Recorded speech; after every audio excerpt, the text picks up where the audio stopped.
18:05, viernes 3 de mayo ya. Vamos al detalle y a entrar en una historia que es realmente impresionante. Hay acusaciones mutuas entre dos ex generales directores de Carabineros. Uno de ellos, Hermes Soto, acusó a su antecesor en el cargo, al general en retiro Bruno Villalobos, de mentir en su declaración judicial porque dejó menos dinero de los gastos reservados de los que informó a la Fiscalía. Serían 44 millones menos de lo declarado por Villalobos. La información aparece en La Tercera, que consigna la declaración de Hermes Soto, que hizo el 1 de abril pasado cuando concurrió como testigo ante la fiscal Centro Norte, Patricia Cerda. Vamos desglosando un poquito de esta historia que es bien sabrosa, pero muy dolorosa, porque es plata de todos los chilenos. Bueno, decíamos, Soto declaró en calidad de testigo ante la fiscal Patricia Cerda, esto fue el 1 de abril, y aseguró que durante la semana del 14 de marzo del 2018, fecha en la que fue nombrado como general director, Villalobos se mantuvo encerrado, rompiendo documentos junto a personas de su confianza. Varios días, dice. 6 días, o sea, entre el 14 y el 19 de marzo. Soto también señaló que su predecesor le entregó dinero correspondiente a los gastos reservados, que estaban guardados en una caja fuerte ahí en la oficina. Le precisó que eran 18 millones de pesos y $60.000. Esta afirmación contradice lo señalado por Villalobos, quien declaró el 20 de febrero, asegurando que le entregó personalmente a Soto dinero que correspondía a los 3 primeros meses de gastos reservados, un monto equivale a 50 millones de pesos y $80.000. Qué falta de concordancia. Son 44 millones de pesos aproximadamente entre las dos declaraciones, no cuadra. Alguien aparentemente se quedó, pero hay otras versiones que dicen que no, que en realidad esto correspondería más bien a estimaciones, porque la defensa de Villalobos, Ángel Valencia, aseguró que Soto describe una forma de entrega de su oficina por el general que no se ajusta a la realidad de los hechos, y dice: respecto a las diferencias de la suma aproximada, es primera vez que nos enteramos de esto, y que al momento de prestar declaración mi representado se refirió a sumas aproximadas en base a lo que recordaba. Raro. Chuta, pero la plata estaba ahí. Se le olvidaron varios millones. Entonces acá estamos en un cuadro súper complicado, que se suma a los escándalos referidos a gastos reservados, no solo en Carabineros, con el general Gordon, ¿se acuerdan? Que ocupaba esta plata para gastos personales, que decía que mandaba regalos para instituciones que al final no llegaban. Y relaciones públicas, no se hay más pensado, Jesús. No, y más que eso, para una persona muy cercana a él, digamos. Más que relaciones públicas. Lo otro de Fuente Alba, ¿se acuerdan? Mantención completa de su vivienda, consumos básicos, cóctel, atención de visita, celebraciones, cenas, banquetería, flores, además para los viajes, y además mesada para los ex comandantes en jefe del ejército. Eso era el caso de Fuente Alba. Ahora, ¿saben más o menos cuánto se manejan en términos de gastos reservados en el presupuesto de la Nación? Estamos hablando solo para gastos Carabineros, o para gastos reservados para todas las Fuerzas Armadas y de orden. Para todos. Ya. Son 8.600 millones y más. Un dineral. ¿De las Fuerzas Armadas o de todo el Estado? De todo el Estado. ¿Por qué? Esto se refiere a la ley 19.863, que regula precisamente no solamente los montos, la manera en que se rinden, además, que es bastante blanda, y que dice expresamente que esto se refiere a materias de seguridad, de inteligencia, que tengan que ver con fronteras, límites. Puede ser. En fin.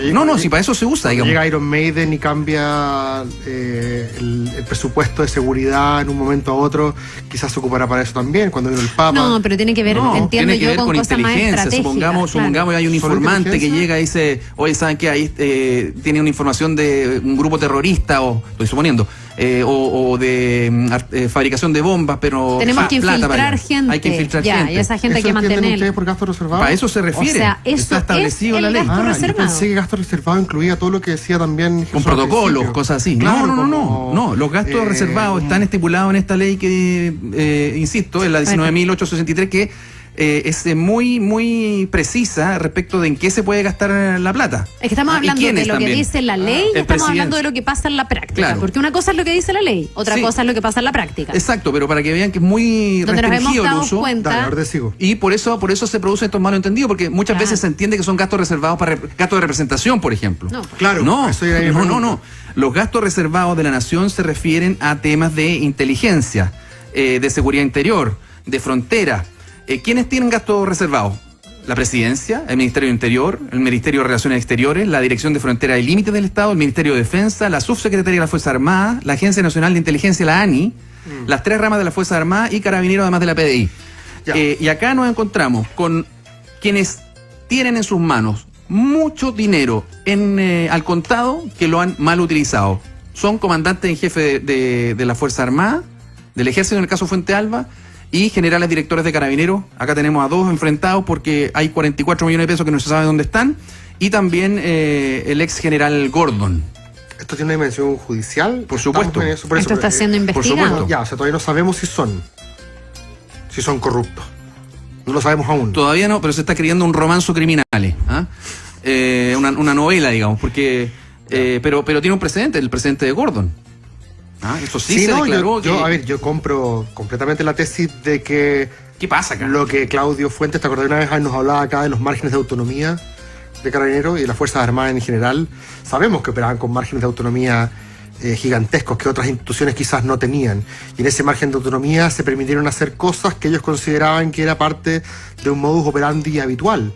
Yo sinceramente creo, por ejemplo, que un comandante en jefe que hizo que la agencia le cobrara, o sea, le cotizara más caro para después, gracias a bajar eso, invitar a su familia.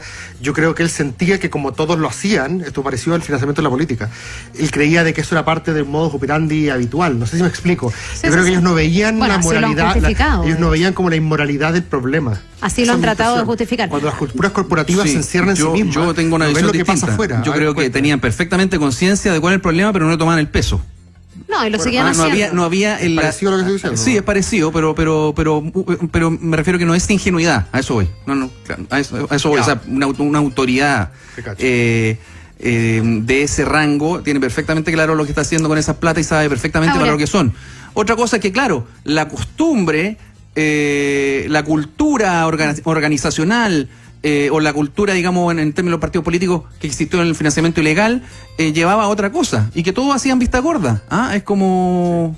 Ahora, como regla general, ¿no es un poco obvio y evidente lo que es un gasto reservado y lo que no? Porque en el fondo es ceñirse a la ley y hasta el sentido común o hasta lo que los ciudadanos esperan. O sea, un gasto reservado debiese ser reservado y no se debiese poder transparentar solo si hay una muy buena razón para no transparentarla. No, de hecho, la manera en que lo que tú has dicho, la inteligencia, la estrategia, la seguridad. Carla, ¿cómo se supone? Pero los viajes, los viáticos, los mozos en las casas, los regalos, evidentemente no pueden caer en la categoría de gastos reservados, porque siento yo que hoy día la exigencia de la ciudadanía es mayor transparencia y que por lo tanto todos esos gastos sean ventilados y sean públicos. ¿Qué me preguntabas, Cristóbal? ¿Cómo se supo? ¿Cómo se supo qué? Porque los dos declararon en fiscalía cosas distintas. Lo de los ex directores generales de Villalobos y de Hermes Soto, porque ambos tuvieron que declarar frente a la fiscal, porque se está investigando ahí qué se ha hecho con las platas en el fraude del Pacogate. Lo que sabemos nosotros hoy es una filtración de esa investigación. Venía en la tercera hoy día. Sí, pues hoy día la prensa lo decía. La declaración yo. No, es que perdóname, pero yo creo que no una pregunta tan tonta. No, si no es para nada, pero ¿cómo saberlo? La quiero poner un poco. Son las fuentes de cada medio. La quiero poner un poco sobre la mesa. Yo entiendo que ustedes como periodistas generalmente la fuente, pero yo hoy día como ciudadano me pregunto sinceramente, porque me interesa la salud de la democracia y me parece que las filtraciones de fiscalía no son buenas. Pero a veces no provienen de la fiscalía, Cristóbal, porque a veces las partes tienen acceso a la investigación y las partes también son interesadas en que se conozca su versión. Es una buena explicación. Acá tenemos, por ejemplo, 2 versiones encontradas. Una salió después de la otra precisamente para responderle a la acusación de... Perdón, y ojo, las defensas aquí, al menos la de Bruno Villalobos, ha hablado y ha dicho que la versión de Soto es falsa. Entonces esto ya está a nivel público y ya los abogados se han referido a este tema. Ahora, sería interesante ver también, porque uno dice, bueno, ¿a cuál de los dos le creemos? ¿Qué pasó con esa plata? ¿Cuál miente? Porque uno de los dos está entregando una versión que no es. Yo me imagino que la Fiscalía lo va a contrastar con testigos. Se dice que en la versión de Soto, Villalobos pasó varios días en su oficina, encerrado, rompiendo documentos, y se demoró como 5 o 6 días en entregarle la oficina cuando él ya era el director de la institución. Imágenes cinematográficas. Claro. Pero además en el fondo ahí tiene que haber testigos. hay 10 minutos muertos, que no se sabe lo que pasó, y ahí dice la defensa de... Eso es cuando entran a allanar. De Villalobos, dice, claro, pero dejamos a Hermes Soto... Si el señor se metió a su escritorio y empezó a hacer como... Eso Sí, dice... pues, varios días, esa 6 es días. la denuncia de 6 Hermes días, Soto. no, 6 días, claro, Sí, es una imagen de cualquier película de, ¿cierto? de inteligencia, de espías y de fraudes. Pero como también de la Academia de Policía. Claro. Porque sabiendo que el tipo se está yendo a hacer eso. Y sabiendo que venía el allanamiento. Entonces, cuando se produce el cambio, la entrega a la oficina, la entrega de la plata, lo que dice Valencia es que Soto, o sea, lo que dice la defensa de Villalobos, que es Valencia, es que Hermes Soto quedó 10 minutos solo. ¿Quiénes son los que van a... Con la plata y con... ¿Quiénes son los que van a hacer esta diligencia? Los fiscales, po. Los fiscales. La fiscalía personalmente? llegó... ¿Pero va a ver qué? A allanar. Llegó ¿Van 10 carabineros? minutos. No, la fiscalía llegó a allanar las dependencias y Gente de la se fiscalía. llevó computador y todo. Esa es mi pregunta. ¿Quién va? ¿PDI o funcionario de la fiscalía directamente? No carabineros.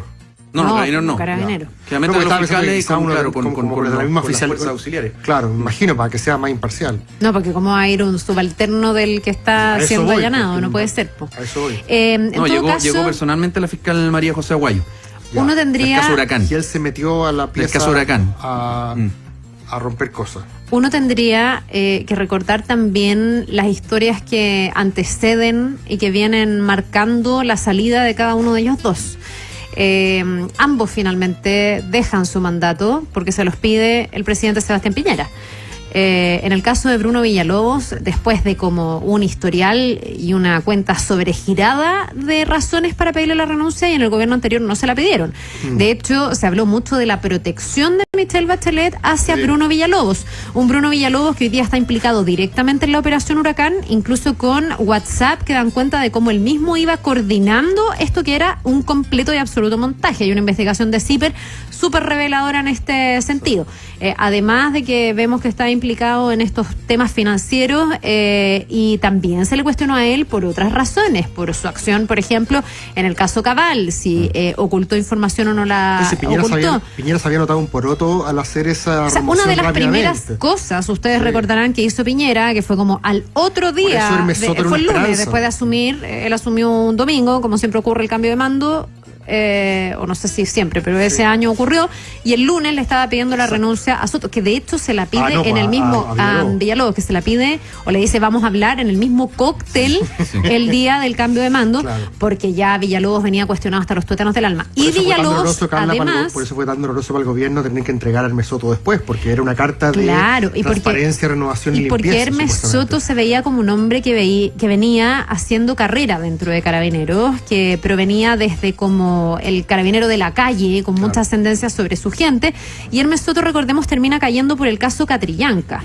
por todas estas contradicciones, por el mal procedimiento de Carabineros. Entonces ambos salen de manera polémica. Acuérdense que Soto como que no acepta que le pidan la renuncia, y después termina renunciando. Fue súper polémica también la forma en que él se va. Y obviamente Quería hoy seguir día... utilizando gastos reservados. Se ¿no? puso chúcaro, ¿no? Hoy Hubo un día que segundo que pegó como una... Hoy día que tenemos a una Mario pata para atrás. Rosas y están intentando sacudir por fin a la institución, estas noticias, estos enfrentamientos de dos exdirectores que se fueron cuestionados no le hacen nada de bien a Carabineros. El otro día Mario Rosas en su cuenta decía, ¿en qué momento pasó todo esto y llegamos a ser tan corruptos finalmente? Era como su pregunta. Bueno, siguen al parecer, lamentablemente, muchos carabineros que se hacen su trabajo bien arrastrando esta mochila que hasta que no se esclarezca va a ser un poco una historia sin fin. Muy, muy lamentable, y también, bueno, uno dice, bueno, ¿cómo se va a empezar a cautelar, a raíz de todo lo que hemos aprendido con el Paco Gate, con el Milico Gate, que los recursos millonarios que están implicados se gasten bien? Que no se defraude al final el bolsillo de todos los chilenos. No sé si todavía se han cerrado todos esos flancos, y eso es algo que el tiempo nos va a ir demostrando seguramente.